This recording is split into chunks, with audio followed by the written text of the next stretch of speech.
اگر انکار کرنا تھا تو بھارت کو اسی وقت کر لینا چاہیے تھا جب 3 سال پہلے یہ وینیو ڈیسائیڈ ہو رہا تھا، لیکن اس وقت یہاں سے بھی کسی نے بات نہیں کی اور انہوں نے بھی بات نہیں کی کہ اس وقت تو کوئی اور وہاں پر جا کے بیٹھا ہوگا تو وہ اب دیکھ لیں گے اس وقت. تو یہ شروع میں اگر اعتراضات ہوں تو ٹھیک ہے نا، اس پہ بات ہو سکتی ہے. دیکھیں بھارت اپنی تمام تر کوششیں کرتا ہے کہ کسی نہ کسی طرح پاکستان کو نیچا دکھایا جائے. پاکستان سے وہ اپنی جو بھی چیزیں ہیں وہ کروا لیتے ہیں کہ انہوں نے چونکہ 2023 میں 50 اوورز کا ورلڈ کپ کروانا تھا، انہوں نے کہا کہیں پاکستان منع نہ کر دے، اچھا خاصا ورلڈ کپ، براڈ کاسٹرز کو نقصان ہوگا، آئی سی سی کو نقصان ہوگا، تو اس وقت تک وہ بالکل خاموش رہے. کسی بھی میٹنگ میں اب تک جب سے پاکستان کو چیمپئنز ٹرافی ایوارڈ ہوئی تھی 2021 ستمبر میں، اس کے بعد سے 9 میٹنگ آئی سی سی کی ہو چکی ہیں. کسی بورڈ میٹنگ میں بھارت نے یہ نہیں کہا، اور جو ہوسٹنگ رائٹس کا ایگریمنٹ ہے اس میں بھی اگر یہ نہیں لکھا کہ کنڈیشن ٹو گورنمنٹ کلیئرنس ہم جائیں گے پاکستان، اگر یہ سب ہوتا تو پاکستان پہلے سے کوشش کرتا. لیکن جب شاہد صاحب یہ کیوں کہا جا رہا ہے کہ جی آفیشیلی طور پہ نہیں بتایا، ایک ای میل بھیجی ہے جس میں واضح بھی نہیں کیا ہے، واضح طور پہ بتایا بھی نہیں ہے بی سی سی آئی نے کہ کیوں نہیں آنا، تو کیا ہم یہ ایسا نہیں ہے. چونکہ یہ آئی سی سی کا ٹورنامنٹ ہے، اس لیے کوئی بھی ممبر ملک ودرا کرنے سے پہلے آئی سی سی کو بتائے گا، ہوسٹ کنٹری کو نہیں بتائے گا. تو انہوں نے بی سی سی آئی نے آئی سی سی کو آئی سی سی کا کام میسنجر کا رہ گیا ہے. آئی سی سی کو جب یہ آرگنائز کرائی ہے تو آئی سی سی وہی والی چیز ہے کہ جو چاچا ہے وہ بھتیجا ہے، وہی جو بھتیجا ہے وہی چاچا ہے. تو مطلب ان کے پاس بالکل بھی دانت نہیں ہے، انہوں نے کچھ بھی نہیں کرنا، انہوں نے صرف فنڈنگ اکٹھی کرنی ہوتی ہے، انہوں نے ایڈمنسٹریشن کرانا ہوتا ہے. اس پر کل وہ بھارتی صحافی بھی کہہ رہے تھے کہ جی آئی سی سی میں سب ممبر ملکوں نے مل کر فیصلے کرنے ہوتے ہیں، تو یہاں پر تو ون سائیڈڈ ایک ڈیسیجن آ رہا ہے نا ایک بھارت کی جانب سے کہ ہم نے نہیں جانا، لیکن اس کی قیمت اس کو کیا ادا کرنی پڑ سکتی ہے؟ اس بارے میں باقی ممبر ملک سے پاکستان کو کوئی بات کرنی چاہیے یا پاکستان کے پاس اب آپشنز کیا ہیں؟ پاکستان کو لابنگ کرنی چاہیے تھی 1-1.5 سال پہلے، 2 سال پہلے. اچھا شاہد صاحب کہہ رہے ہیں کہ لابنگ کرنی چاہیے تھی، اس وقت منع نہیں کیا تھا، اس وقت منع نہیں کیا تھا، اور آپ ظاہر ہے پہلے سے کسی نے منع نہیں کیا، آپ کیسے ایسے لابنگ کر سکتے ہیں؟ دوسرے یہ کہ ہمیں ہی کہا جا رہا تھا جی ہم اس ایونٹ سے جی پل آؤٹ کر جائیں، تو اگر پل آؤٹ کر جاتے ہیں تو کیا فیوچر میں ہمیں کوئی ایونٹ دیا جائے گا ہوسٹ کرنے کے لیے؟ ہمیں نہیں پتا جی پالیٹکس کہاں تک پہنچی ہوئی ہے آئی سی سی، لیکن سٹینڈ بھی لینا چاہیے. اور دوسرا یہ ہے کہ بھارت جو بات کرتا ہے یہ انتہا پسندی نہیں ہے کہ وہاں پر کسی کو بولنے کی اجازت نہیں ہے، یہ انتہا پسندی نہیں ہے کہ آپ کینیڈا میں سکھوں کا قتل عام کریں اور وہاں سے آپ کے ڈپلومیٹ کو ایکسپیل کیا جاتا ہے. نہ جانے اور کیا کیا انسانی حقوق کی خلاف ورزیاں بھارت میں ہوتی ہیں. کشمیر کے ساتھ کشمیریوں کے ساتھ وہ کیا کر رہا ہے؟ خطے کی حیثیت چینج کر دی، لیکن کوئی پوچھنے والا نہیں ہے. بریک لیتے ہیں جی.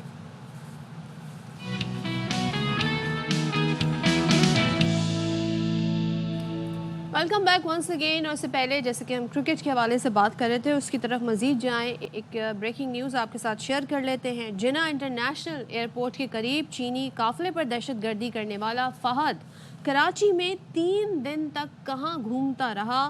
خود کچھ دھماکے سے پہلے کے جو مناظر ہیں اب یہ سی سی ٹی وی کیمرہ نے جو کیپچر کیے وہ ہمارے سامنے آ گئے ہیں. تو نذیر شاہ سے مزید جان لیتے ہیں. نذیر بتائیے گا ہمیں پوری ڈیٹیل کے اس حوالے سے کیا ہمیں نظر آ رہا ہے اس میں؟ بالکل دیکھیں، جناح انٹرنیشنل ایئرپورٹ کے قریب 6 اکتوبر کو چینی قافلے پر دہشت گردی کا واقعہ پیش آیا تھا، جس میں 2 چینی باشندوں سمیت 3 جانباز اور 21 زخمی ہوئے تھے. اس واقعے سے متعلق خصوصی مناظر اور مبنی سی سی ٹی وی فوٹیجز حاصل کی ہیں، جس میں دیکھا جا سکتا ہے کہ دہشت گرد شافاد کراچی پہنچنے کے بعد 3 دن تک کہاں گھومتا رہا، دھماکہ کیسے کیا. سب سے پہلے اپنے ساتھی خاتون کے ساتھ 4 اکتوبر کو شام 5 بجے ہب ٹال پلازا کراس کر کے کراچی میں داخل ہوا. اس کے بعد رات 10:33 پر صدر کے ہوٹل میں کمرہ حاصل کیا اور وہیں رہا، اور دوسرے دن 5 اکتوبر کو صبح 10:57 پر اپنی گاڑی سے نکلا اور صدر میں سونی سینٹر، ایمپریس مارکیٹ اور ریمبو سینٹر کراس کرنے کے بعد مختلف علاقوں میں گھوما، اور اس کے بعد ڈی ایچ اے فیز 1 کے سگنل سے اختر کالونی اور پھر خیابان اتحاد سگنل کی جانب گیا. اس کے بعد اسی روز شام 5:15 بجے شارع فیصل پر ایئرپورٹ کے قریب جو پیٹرول پمپ کراس کر کے ایئرپورٹ کے قریب پہنچا، جائزہ لیا اور واپس 6:29 پر صدر زینب مارکیٹ سے ہوتا ہوا دوبارہ اپنے ہوٹل پہنچ گیا اور پھر وہیں رہا. اور پھر جس دن دہشت گردی 6 اکتوبر کو کی گئی تھی، یہ شافات کو ہوٹل کے کاؤنٹر پر دیکھا جا سکتا ہے کہ ہلاک دہشت گرد دوپہر 12:19 پر ہوٹل سے نکلا اور پیراڈائز ہوٹل، ایٹریم اور آواری ٹاور سے شارع فیصل کی جانب آیا. اسٹیٹ گیسٹ ہاؤس، باغ جناح